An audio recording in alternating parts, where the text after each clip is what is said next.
पृथु की वंश परंपरा, रुद्र गीता एवं नारद जी का वरही राजा को उपदेश। पृथु के पश्चात उनका पुत्र विजिताश्व राजा बना। वे 3 बंधु थे, हर्यक्ष, धूम्रकेश और वृक। इसके पश्चात अंतर्धान के यहाँ हविर्धान और हविर्धान के यहाँ प्राचीन बरही राजा हुआ। प्राचीन बरही राजा के यहाँ प्रचेता हुए। प्रचेता नारायण सरोवर के किनारे आए। नारद जी ने उसको रुद्र गीता का उपदेश दिया।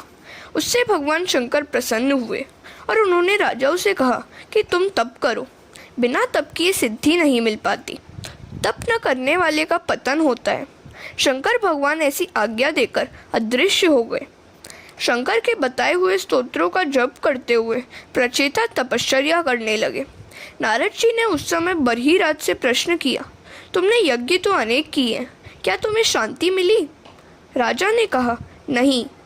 नारद जी ने कहा, तो फिर तुम ये यज्ञ क्यों कर रहे हो? राजा कहता है, मुझे प्रभु ने बहुत कुछ दिया है, अतः मैं यज्ञ कर रहा हूँ। यज्ञों के द्वारा मैं ब्राह्मणों की सेवा कर रहा हूँ। यज्ञ के द्वारा भी संपत्ति का समाज सेवा में सदुपयोग कर रहा हूँ। यज्ञ से भी तो वैसी शांति नहीं मिल पाती है। नारद जी प्राचीन बरही राजा को समझा रहे हैं, जन्म मृत्यु के चक्र से जीव मुक्त हो पाए तभी पूर्ण शांति प्राप्त हो सकती है। यज्ञ से तेरा कल्याण नहीं होगा। कल्याण के लिए चित्त शुद्धि आवश्यक है। चित्त शुद्धि होने के पश्चात एकांत में बैठकर ध्यान करने की आवश्यकता है। केवल यज्ञ करने से ईश्वर का साक्षात्कार नहीं हो सकता।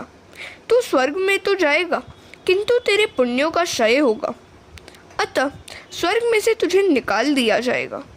इसलिए शांति से बैठकर तू आत्मस्वरूप का चिंतन कर। तुझे अपने ही आत्मस्वरूप का ज्ञान नहीं है, अब यज्ञ करने की आवश्यकता नहीं है। शांतिपूर्वक ईश्वर की तू आराधना कर।